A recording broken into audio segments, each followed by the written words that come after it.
Ini kan jangan ada kan.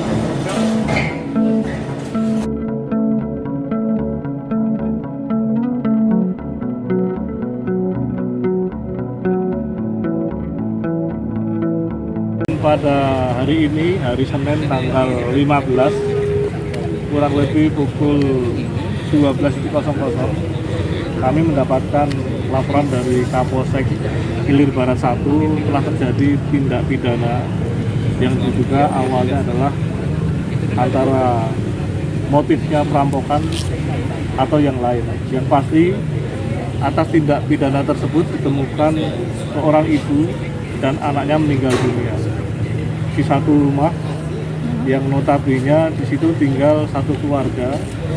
Suaminya sama Anung adalah pekerja bengkel yang sedang bekerja saat itu, dan pada kejadian suami korban sedang bertugas atau bekerja. Kemudian tinggal di rumah tersebut 3 orang, yaitu seorang ibu rumah tangga atau istrinya, kemudian anak perempuannya, dan 1 anak laki-lakinya. Pada saat kami mendapatkan laporan, diduga telah terjadi peristiwa tindak pidana karena ditemukan 2 orang korban meninggal dunia, yaitu seorang ibu atas nama Wasilah usia 40 tahun dan anaknya atas nama Farah usia 16 tahun dengan meninggal penuh dengan luka senjata tajam. Ibunya kita temukan di garasi depan, kemudian anaknya saudari almarhum Farah ditemukan di kamarnya dengan luka yang raspukan yang mematikan. Saat ini kami sedang melakukan olah TKP di tempat kejadian perkara ini dan sedang mengumpulkan bukti-bukti, petunjuk-petunjuk yang ada terhadap peristiwa yang sedang terjadi, baik itu modus operandinya maupun motifnya.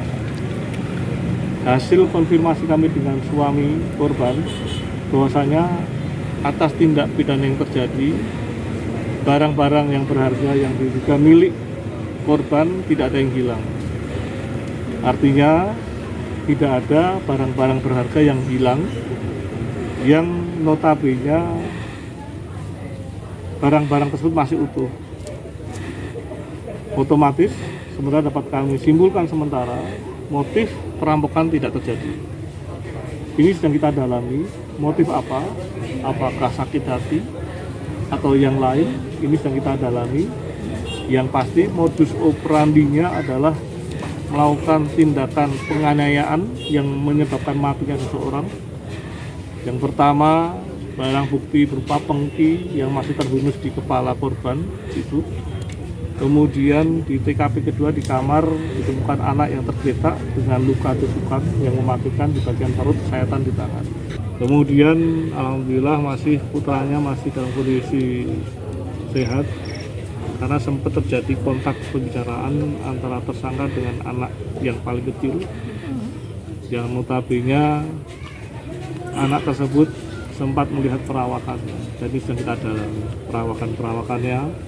Semoga bisa menjadikan satu petunjuk bagi kami untuk mempersempit ruang lingkup atas tindak pidana yang terjadi.